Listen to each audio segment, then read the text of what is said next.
संसदे आदिवासी शेर देखो देखो कौन आया, आदिवासी शेर देखो देखो कौन आया। आदिवासी शेर सबने जय जोहार। आज चित्तौड़ एक ऐतिहासिक, पूरे देश के अंदर एक गौरवशाली इतिहास, उस ऐतिहासिक स्थल के इस जिले में हल्दी घाटी के युद्ध में महाराणा प्रताप के साथ कंधे से कंधा मिला के मुगलों की सेना को पीछे खदेड़ने का जो काम किया, भील राजा राणा पूजा के इस मूर्ति अनावरण कार्यक्रम में हमारे बीच में मेरे साथी भाई दरियावत विधायक थावरचंद जी,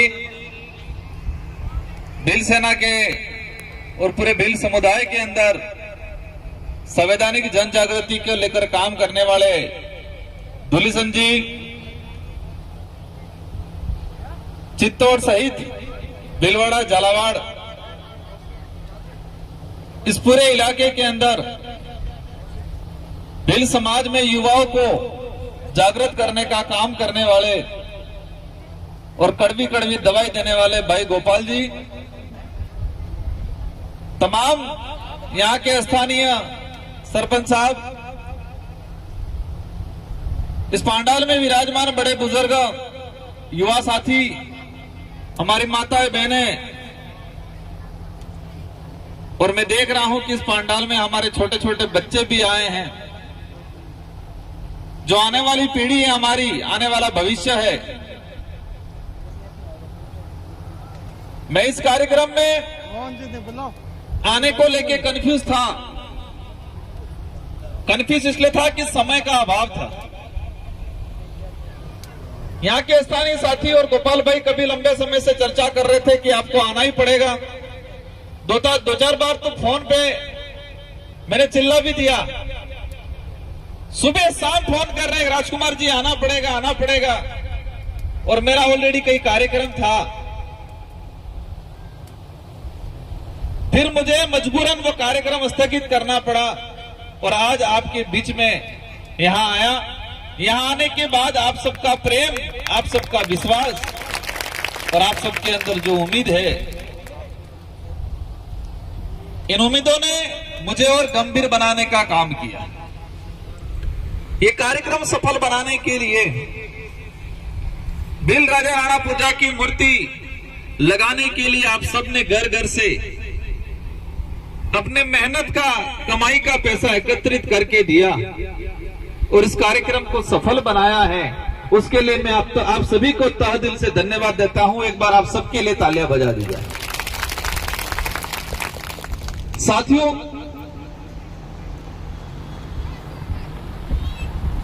इंसान का जो दिमाग है, वो दिमाग विचारों से पोषित होता है। एक ऐसा हमारा जो दिमाग है, सॉफ्टवेयर उसको कहें या, वो विचारों से पोषित होता है। उसके आसपास का जो माहौल होता है, उसको परिवार में, समाज में जो विचार मिलते हैं, जो बातें मिलते हैं, जो कहानियां मिलती है, और आजकल के जमाने में सोशल मीडिया के माध्यम से, टीवी के माध्यम से, न्यूज़पेपरों के माध्यम से नई नई बातें, नई नई विचार, नए नए इतिहास जो समझने मिलते हैं, उसके अनुरूप उसके इंसान के विचार प्रकट होते हैं, उसकी मानसिकता बनती है। हमारा जो संवैधानिक जन जागृति हुई, और संवैधानिक जन जागृति, ऐतिहासिक जन जागृति में हमें कई बार विरोध झेलना पड़ा, और विरोध भी जिसके लिए हम काम करने जा रहे हैं उसी भाइयों से विरोध झेलना पड़ा है कई बार। आपको ध्यान होगा, लगभग 6 महीने पहले मैं झालावाड़ में कार्यक्रम था।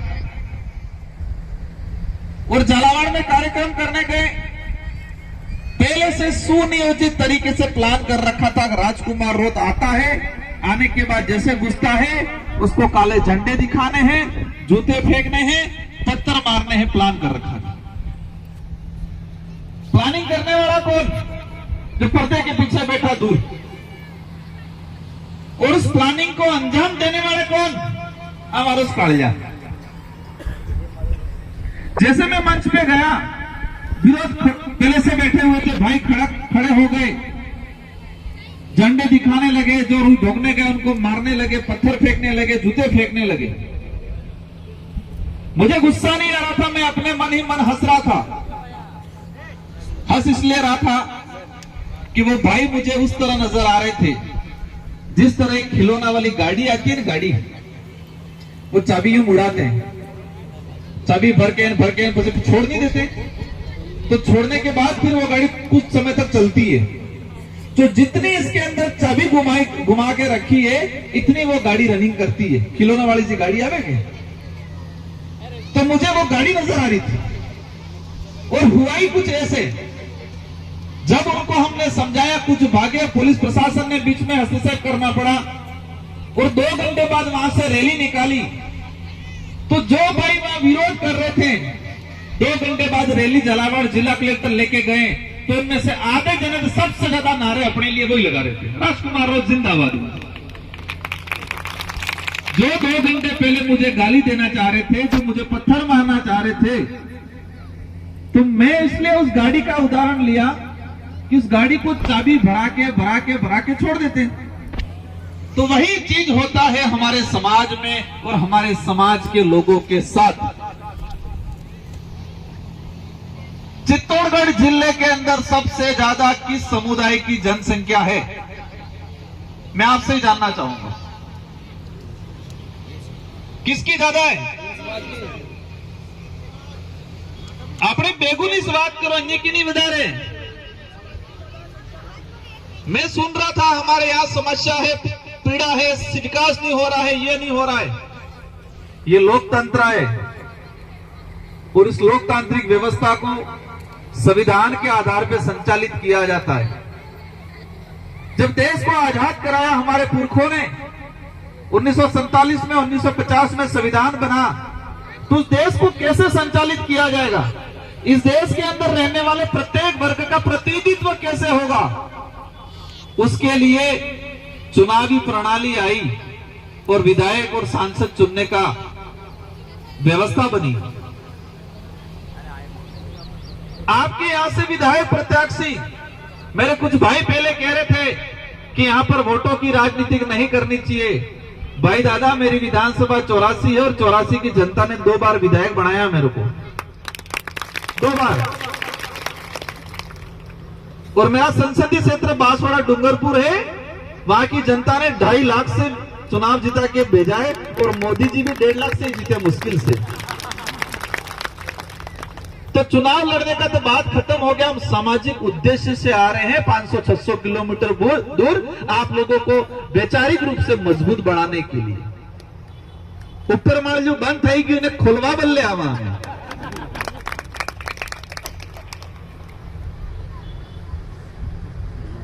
इस विधानसभा का दुर्भाग्य ये है, आप सबका दुर्भाग्य ये है, और उसके जिम्मेदार भी आप लोग हो। यहां से कांग्रेस बीजेपी का आज तक जो विधायक चुन के गए हैं, एक भी आदमी यहां का स्थानीय है यहां का? इस पे बोले कभी आप लोग? पूर्व के कांग्रेस के थे, वर्तमान में बीजेपी के, क्या वो स्थानीय विधानसभा के नागरिक हैं? आपने वोट लेके जिता के भेज दिया। मार भाई पहले कहते तो है 4 पोटली में हो रुपया, और कहेंगे कि हमारे ये हो रहा है, ये हो रहा है। इन राष्ट्रीय पार्टियों ने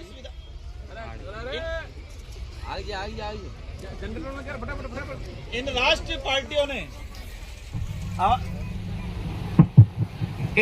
पार्टियों ने इस विधानसभा की इमेज क्या बना रखी है? क्या इस विधानसभा से कोई भी काबिल स्थानीय आदमी नहीं है?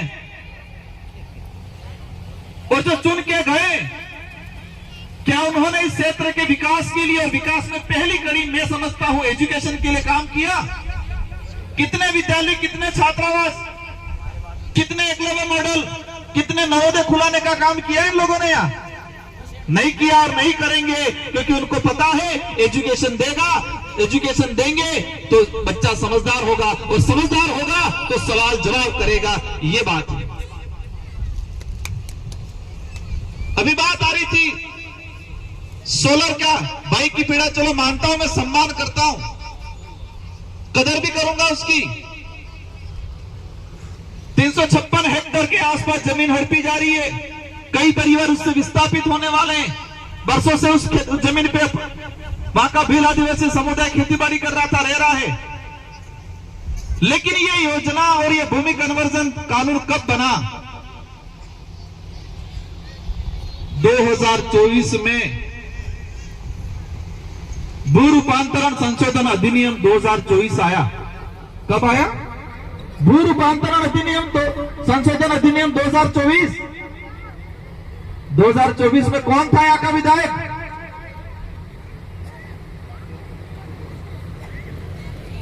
कौन सी पार्टी के थे? राजस्थान में किसकी सरकार थी? विधानसभा में कानून बनाइए। उस कानून के तहत राजस्थान के आदिवासी हो, दलित हो, समुदाय है, उनकी जमीन हड़पने का, काली रेखा खींचने का काम हुआ। पहले ये था, ये तो बिलाना जमीन होगी, मैं खातेदारी की बात करना चाहूंगा। पहले यह था कि एसटी एससी की जमीन कोई भी अन्य वर्ग का व्यक्ति नहीं खरीद सकता है सीधा। ये कानून बना हुआ था।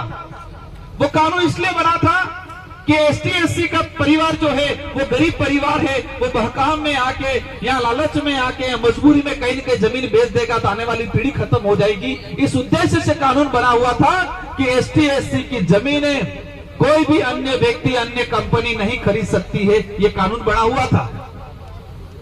बीजेपी की सरकार में यही भजनलाल जी और आपके यहां बीजेपी के विधायक यही समर्थन करने वाले राजस्थान की विधानसभा में 2024 में कानून बनाया कि एसटी एससी की जमीन सोलर परियोजना हेतु कोई भी खरीद सकता है, कन्वर्जन कर सकता है सीधा। और ये यहां बेगू चित्तौड़ अकेले की बात नहीं है, तो ये राजस्थान के अंदर हजारों हेक्टेयर जमीनें, आदिवासी दलित पिछड़ों की जमीनें इन सरकारों ने सोलर के नाम से हड़पने का काम किया है। मां नहीं बोलेंगे, लेकिन चाबी बराड़ी मिल नहीं रहेगा, भला खिलौना मजबूत तो रिएक्शन तो थाएगा इसको। हमारे साथ इतना बड़ा अन्याय हुआ, जमीन हड़पने का काम इस सरकार ने किया है। और हजारों हेक्टर, 356 हेक्टर तो सिर्फ अपने यहां का उदाहरण है, पूरे राजस्थान में हजारों हेक्टर आदिवासी दलितों की जमीनें और कब्जेशुदा जमीनें सोलर के नाम से हड़पने का काम किया इन सरकारों ने। कहते हैं विकास की गंगा बहाएंगे, बर्बादी की गंगा बह रही है हमारे यहां। एक भाई बोल रहा था फॉरेस्ट राइट एक्ट, वन विभाग में जो आदमी हमारा बैठा हुआ है उसको 2006 में यूपी की सरकार में फॉरेस्ट राइट एक्ट बना। 2006 पूरे देश में 50 लाख आदिवासी परिवार वन विभाग की जमीन पे बैठा हुआ था, 50 लाख। और 2006 से लगा के 2016 तक सिर्फ 25 लाख आदिवासी परिवारों को पट्टा दिया गया। आज भी 25 लाख आदिवासी परिवार वन विभाग की जमीन में बरसों से बैठा हुआ है, लेकिन उसको पट्टा नहीं मिला है। कितना है? 25 लाख पूरे देश में। और राजस्थान के अंदर लगभग 1,60,000 के आसपास परिवार है, और हो सकता है इसमें चित्तौड़ में लगभग 700-800 हजार परिवार के आसपास हो। ये कोई छोटी मोटी या चित्तौड़ बेगू तक की समस्या नहीं है।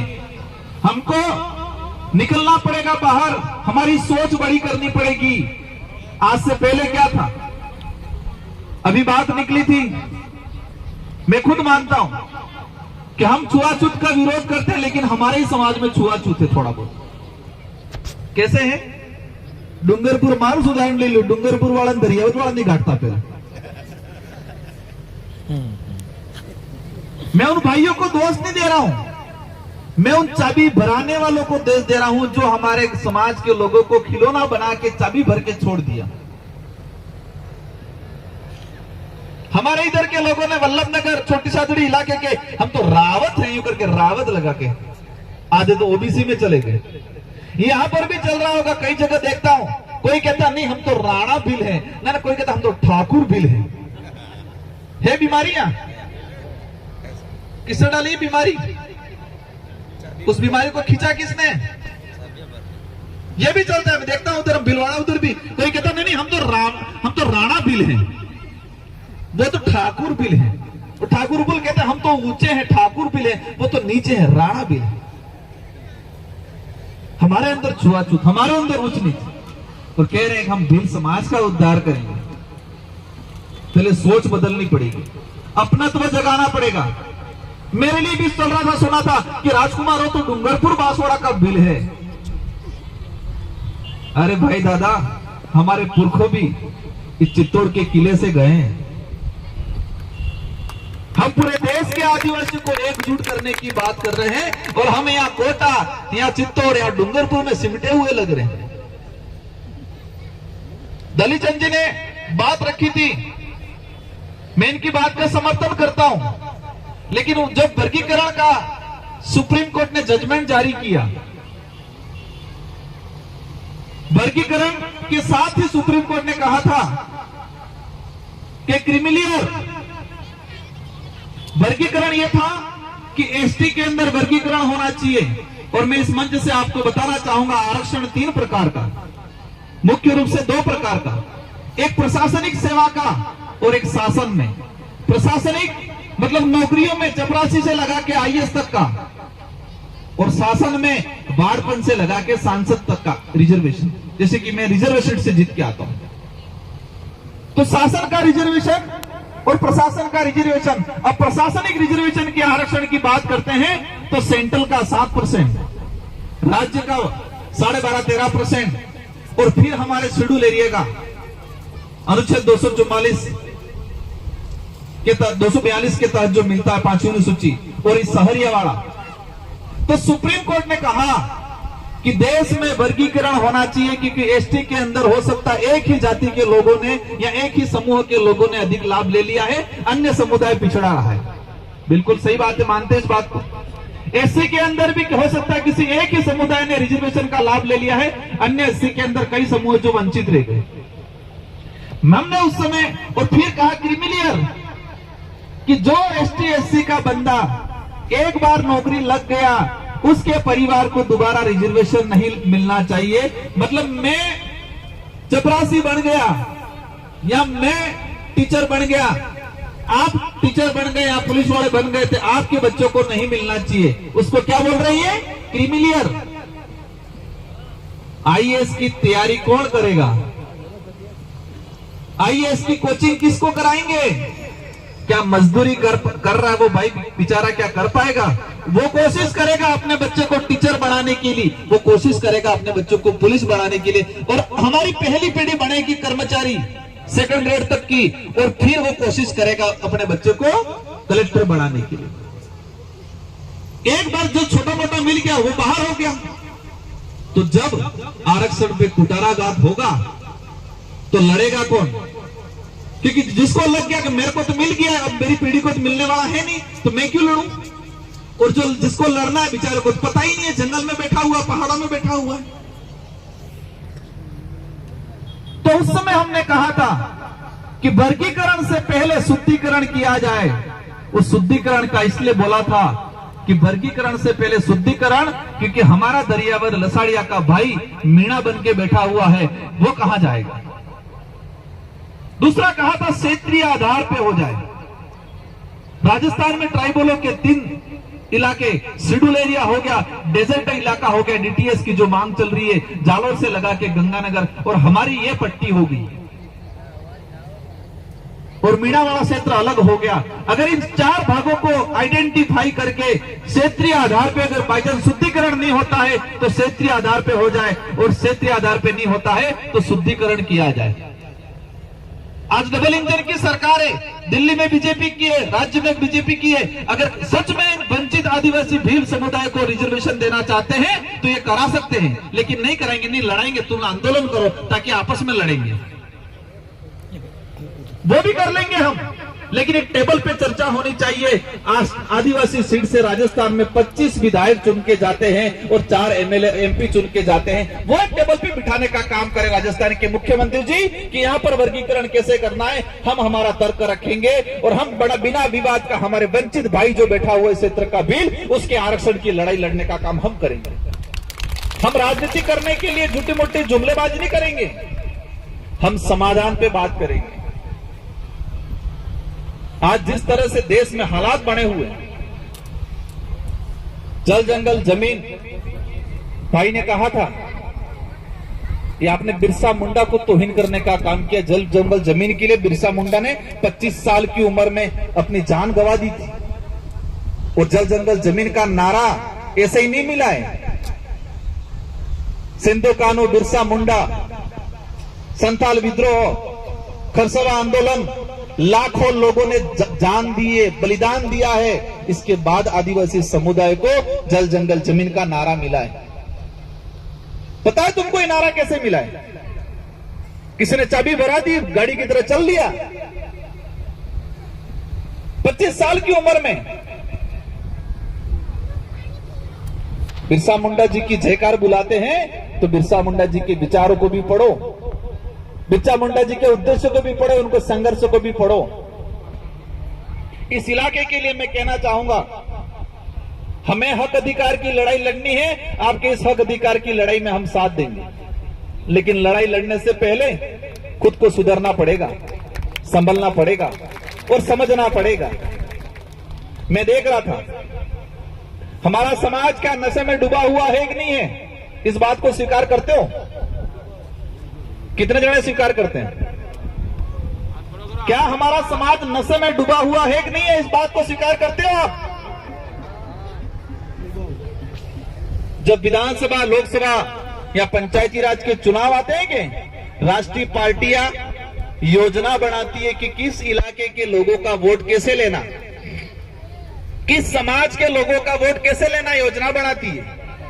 तो देखती है कि हाँ समझदार समाज है तो उनके लिए पूछते हैं उस समाज से कि आपकी क्या मांगे हैं, हमारी सरकार आने के बाद आपके लिए हम क्या कर सकते हैं। तो वो कहेंगे कि हमारा रिजर्वेशन का, हमारे लैंड का, हमारे व्यापार का, व्यापार से संबंधित है तो व्यापार का, हमें जीएसटी कम, हमारे व्यापार में ये होना चाहिए। खेती बाड़ी वाला होगा तो किसान की बात करेगा। तो हर समाज या हर क्षेत्र के लिए राष्ट्रीय पार्टियां योजना बनाती है कि इस समाज का वोट तो ये लागू करने से मिलेगा। और हमारे लिए ये योजना क्या बनती है पता है? कि चित्तौड़ के बेगू के हमारे भीलों का वोट लेना है तो कल वोट है, मतलब मान लो उदाहरण के लिए कि 15 जून को वोट है तो 14 तारीख को रात को दारू पहुंच जाना चाहिए। कितने फड़े हैं, कितने वोट हैं? 500 वोट है तो 500 में से 200 आदमी पीने वाले, 250 होंगे तो कितना पुटली बेचनी है वो तय होता है हमारे लिए। और दूसरों के लिए क्या तय होता है? उनके अधिकारों की बात होती है।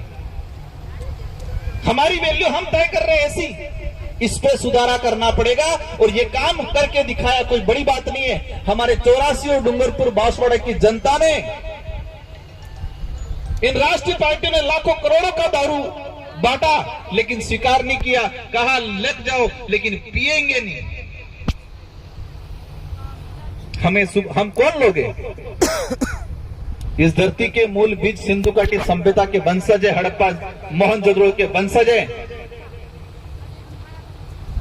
उतना दूर नहीं जाए। आज देश में सबसे ज्यादा महान महाराणा प्रताप को माना जाता है और महाराणा प्रताप को इसलिए माना जाता है कि मुगलों की सेना के सामने उन्होंने घुटने नहीं टेके थे, वो लड़े थे।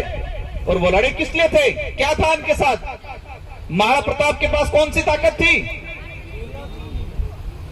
महाराणा प्रताप के 2 भाई थे, शक्ति सिंह और जगमाल।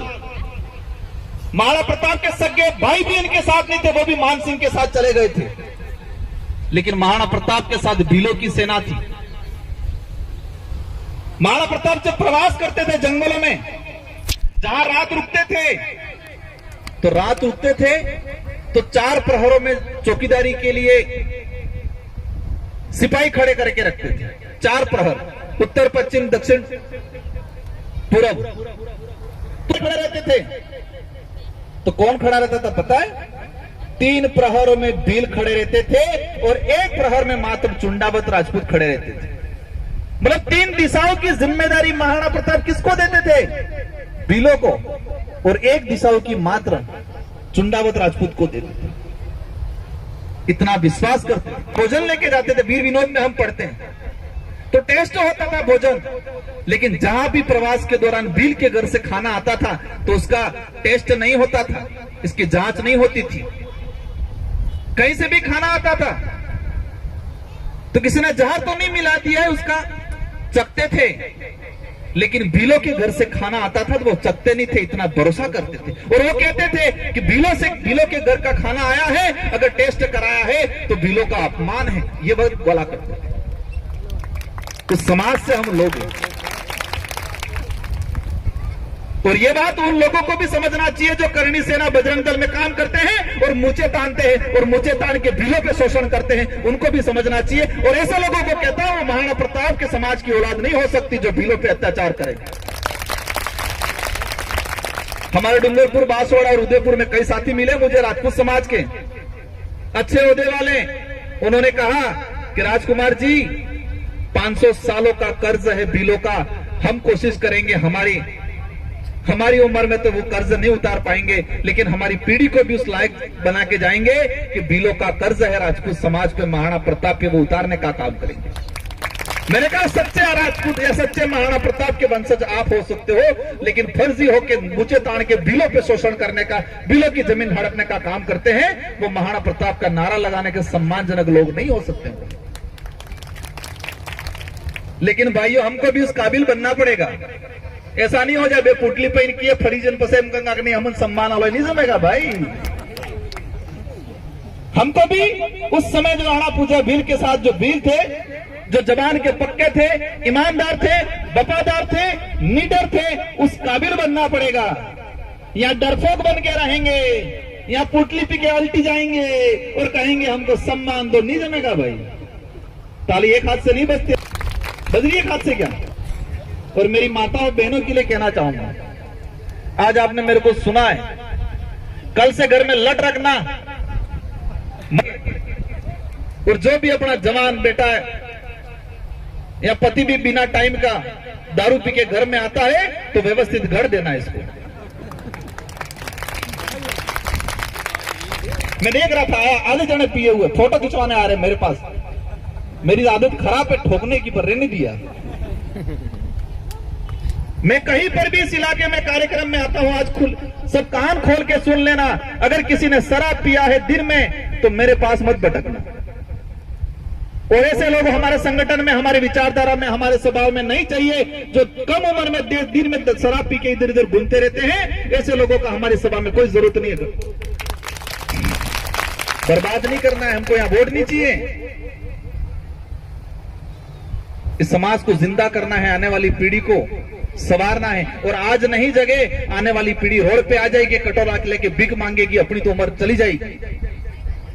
आज अपने पूर्वजों को पूछते हैं ना हम लोग, बाबा पूर्वजों को हम पूछते कि नहीं पूछते? अगरबत्ती दिया करते कि नहीं करते? क्यों करते अगरबत्ती दिया? क्योंकि इन पूर्वजों ने हमारे लिए लड़ाई लड़ी, इन पूर्वजों ने हमारे लिए जमीन निकाली, इन पूर्वजों ने हमें पैदा किया, हमें बड़ा किया, हमें इंसान बनाया, इसलिए हमारे पूर्वजों को अगरबत्ती दिया करते हैं।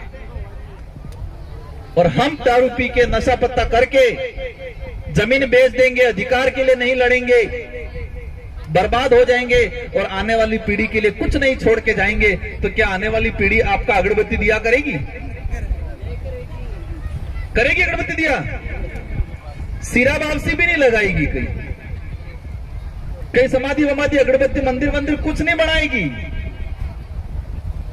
तो आज ठान के जाना है कि नशे पत्ते से समाज को बाहर निकालना है, पढ़ाई पे ध्यान देना है। यहां पर कितने ऐसे साथी हैं जिन्होंने 12वीं पास किया? हाथ खड़े करके बताओ। 12वीं पास करने वाले हाथ खड़े करो। लगभग 10-15 जने हैं। कितने ऐसे हैं जिन्होंने कॉलेज किया है? कॉलेज वाले हाथ करो खड़े। 8-10 जने हैं। मैं कुछ बोलूं आगे? कहेंगे आदमी तो पाषाण जिन कहेंगे। मेहनत करनी है हमें,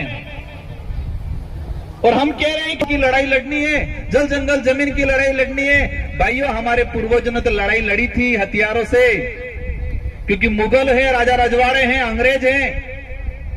जब हम पे आक्रमण करने आते थे हमारे पूर्वजों पे, तो हमारे पूर्वज हथियार लेके, तीर कमान लेके, भाला लेके उनका मुकाबला करते थे। तो हमारे पूर्वजों ने हमारे जल जंगल जमीन की रक्षा हथियारों से की थी। लेकिन आज के जमाने में आपकी जमीन छीनने वाला जो आ रहा है, पटवारी तहसीलदार, आपकी जमीन छीनने के लिए सरकारी नुमाइंदा जो आ रहा है, क्या वो हथियार लेके आ रहा है कि कलम और कागज लेके आ रहा है? हमारे पूर्वजों के सामने संकट था, जो आक्रमणकारी जो आते थे, जो लुटेरे आते थे, हथियार लेके आते थे, तो हमारे पूर्वजों ने गुरिल्ला युद्ध के साथ गोपने से, हथियार कमान से, भालों से हमने मुकाबला कर लिया और हम जीत गए। और आज का जो हमारे जमीन लूटने वाला आ रहा है, वो सरकार के वेश में आ रहा है, सरकार का नाम लेके आ रहा है और कलम और कागज का हथियार लेके आ रहा है। तो हमें भी इसकी लड़ाई कलम और कागज से लड़ने की जरूरत है। तो कलम और कागज से लड़ाई तब लड़ पाएंगे जब हम पढ़े लिखे होंगे, समझदार होंगे, पढ़ेंगे। तो साथियों, ये बात कहते हुए भी मुझे दुख होता है, क्योंकि वर्तमान सरकार ने जिस तरह दूध में पानी मिला के दूध को पतला कर दिया जाता है, इसी तरह शिक्षण व्यवस्था को, शिक्षा को वर्तमान सरकार ने खत्म करने का काम किया है। मेरा मन करता है कि मेरे समाज को जागरूक करो और कहो कि आप शिक्षा ग्रहण करो, लेकिन तब सरकार की पॉलिसी भी मुझे याद आती है, समझ में आती है कि सरकार एजुकेशन सिस्टम को खत्म करना चाह रहा है, मिलावट कर दिया है। तो करना क्या? करना कि हमें तय करना है कि ओरिजिनल दूध कौन सा है और मिलावट कौन सा है। इसी तरह हमें अच्छी शिक्षा कौन सी है, अच्छी किताबें कौन सी है, क्योंकि मानसिक गुलाम बनाने वाली किताबें ज्यादा आ रही है मानसिक रूप से। और आप देख सकते हो ताजा उदाहरण, जब 2011-12 में 53 रुपया पेट्रोल हुआ करता था और 25 पैसा या 1 रुपया बढ़ जाता था, तो हाहाकार मच जाता था। और आज अभी एक महीने के अंदर 15 से 20 रुपया बढ़ गया, लेकिन कहीं कुछ नहीं हुआ। कह रहे देश आगे बढ़ रहा है, बहुत कुछ हो रहा है। ये लड़ाई कई बार कहते हैं कि राजकुमार जी कांग्रेस का वोट काट रहे हैं, कोई कहता है बीजेपी का वोट काट रहे हैं। हम किसी का वोट नहीं काट रहे हैं, आप देश को काट रहे हो, उसको बचाने का काम हम कर रहे हैं। हमारे समाज को आप मार रहे हो, उसको बचाने का हम कर रहे हैं। हमारी किसी भी पार्टी से कोई दुश्मनी नहीं है और किसी भी पार्टी से कोई दोस्ती भी नहीं है, कोई वैर नहीं है। बस आपकी जो नीतियां हमारे समाज को खत्म करेगी, देश को खत्म करेगी। और वर्तमान में जो हो रहा है वो पूरा देश खत्म हो रहा है। आज यूरिया डीएपी की हालत खराब होने वाली, आप देखना, मिलने वाला नहीं है। गरीब आदमी खेती बाड़ी नहीं कर सकता है, आज ये कंडीशन आने वाली है। डॉलर के मुकाबले रुपया गिर रहा है दबा के। पड़ोसी आसपास के देश हमको आंख दिखा रहे, कभी नजर मिला के बात करने की औकात नहीं थी, ऐसे देश हमको आंख दिखाने लग गए। ये डंका बजाया है मोदी जी। और हमारे समाज में ये जमीनें हड़पने का पूरे देश के आदिवासी इलाके के अंदर मैंने लोकसभा में क्वेश्चन लगा के निकाला है, लगभग 1.5 से 2 लाख के आसपास हेक्टेयर जमीनें आदिवासियों की छीनने का काम किया है। भाई 353 अकेले का मामला नहीं है, पूरे देश में उन लोगों ने किया है। तो हमको हार मान के बैठना भी नहीं है। और ये सोलर वाले मामले में हमारे भाई ने जो बात रखी है, उसके लिए सबसे पहले जो प्रभावित साथी है वो जाग जाए, और वो जागने के बाद पड़ोसी साथी आप मदद करना है। और हमारे विधायक साथी विधानसभा में इस बात को लेकर लड़ेंगे, और हम लोग भी जरूरत पड़ेगी आपके बीच में आएंगे, लेकिन आपके अंदर पहली ताकत मजबूती होनी चाहिए। हमने वो दृश्य भी देखा है, हसदेव अभ्यारण्य हम गए हमारे भाइयों के लिए, तो आधे टाइट होके हमारे लिए तैयार हो गए हमको कूटने के लिए। ये दुर्दशा है हमारे इलाके। इस मंच से समय होने आ गया है। मेरे सारे साथियों को, सारे भाइयों को मैं समझ रहा हूं कि बातें कड़वी लगी होगी। नशे को लेके बोला, जो 40-50 साल 50-60 साल का उम्र दराज आदमी है, अगर वो काम कर रहा है दिन में, शाम के टाइम कुछ ले रहा है, थोड़ा बहुत तो चल जाएगा, लेकिन 15-16 साल का 20 साल का बच्चा अगर कोई नशा कर रहा है तो वो खत्म हो जाएगा। तो उसको हम बंद कराना चाहते हैं। विमल गुटखा, सबसे अधिक विमल गुटखा आदिवासी इलाके में बिक रहा है। विमल के नहीं कहते क्या, दाने दाने में केसर का दम है। मैं मेरे क्षेत्र में क्या बोलता हूं पता है, जो विमल खाते हैं उनके लिए क्या कहता हूं कि दाने दाने में केसर का दम है, तो विमल खा के थूको मत, पास में थैली रखो, उसी थैली में थूको। और क्योंकि दाने दाने में केसर का दम है, और उसी थैली से शाम को रोटी बनाते उसमें उसी से रोटी बनाओ, क्योंकि दाने दाने में केसर का दम है। इस दम को थूक क्यों रहे हो? देख रहा हूं कौन खाता है। क्या दूसरे समाज के लोग, दूसरे समाज की महिलाएं, दूसरे समाज के बच्चे विमल खाते हैं ना? अपने तो अलावी दाने दाने में केसर का दम।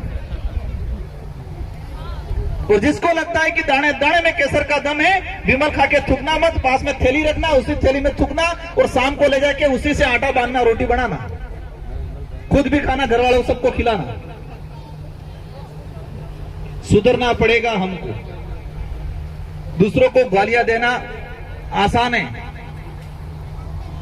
दूसरों की लाइनें कम करने के बेहतर हम हमारी लाइन बड़ी करें। एजुकेशन पे ध्यान देना है, हेल्थ पे ध्यान देना है, नशे पत्ते से दूर रहना है, अधिकारों की लड़ाई लड़ने के लिए तैयार रहना है। और मैं आप सबसे अनुरोध करना चाहूंगा, मैं लड़ने नहीं आने वाला हूं यहां भाई, आप में से कोई लड़ेगा। और चित्तौड़ जिले, झालावाड़ जिला, भीलवाड़ा, बूंदी, इन सारे जिलों में सबसे ज्यादा संख्या भीलों की है, लेकिन भीलों का एक भी प्रतिनिधित्व नहीं गया है विधानसभा में। तो आपकी बात कौन उठाएगा?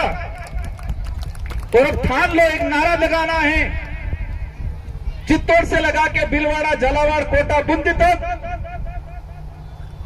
कि भीलों ने बहुत तुम्हारा अत्याचार सह लिया, तुमने बेवकूफ बना लिया, हमने, हमारे लोग बेचारे भोले रह गए, मान भी लिया, लेकिन अब सहने वाला नहीं है। ये वो भील है जो महाराणा प्रताप के साथ कंधे से कंधा मिला के लड़ा था और गुरिल्ला युद्ध में उन मुगलों की सेना, मान सिंह की सेना को भगाया था। अब वो समझ चुका है और अब कलम और कागज से लड़ेगा, दिमाग से लड़ेगा। और यही राष्ट्रीय पार्टियों को सबक सिखाएंगे। अगर वो नहीं देते हमारे लोगों को प्रतिनिधित्व, तो हमारे यहाँ के लोग, आप में से ही, मैं नहीं कहूंगा कौन, लेकिन यहाँ का प्रतिनिधित्व विधानसभा में जाने की सख्त जरूरत है, अगर आप सच में अपनी समस्या का समाधान चाहते हो। साबित करना है कि इस इलाके में हम लोग रहते हैं और रहते हैं, जिंदा है, और जिंदा के साथ हमारा जमीन भी जिंदा है। ये एहसास कराना पड़ेगा, ये परिचय देना पड़ेगा। साथियों, चमत्कार कोई नमस्कार होता है।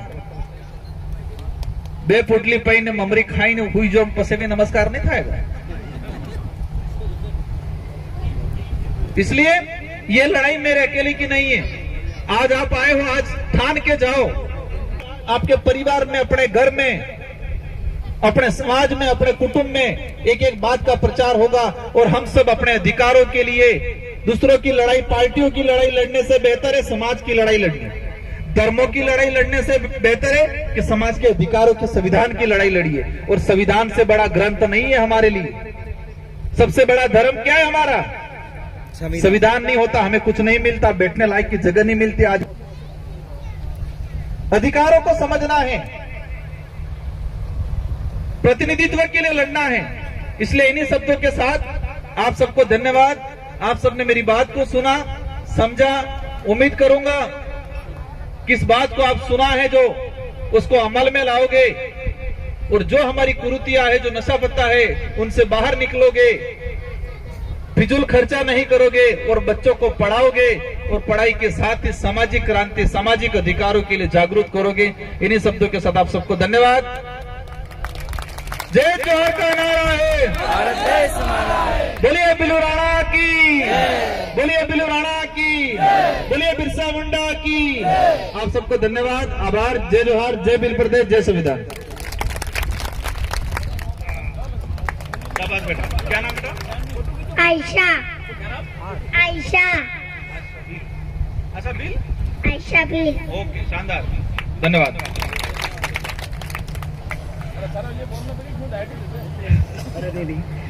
बहुत बढ़िया बात की सांसद साहब ने कि भाई शिक्षा जरूरी है। और एक बात और की कि भाई नशो, तो नशा के लिए मैं कीधूं कि 17 मार्च वो लास्ट दिन तो जनधन में नशो की होएगा। वी के बाद 18 मार्च थी, चैत्र नवरात्रि थी, तो 9 दिन तक भूखो रहो और दारू तो छोड़ियो, गेहूं भी छोड़ दी दो, गेहूं को आटो खानो।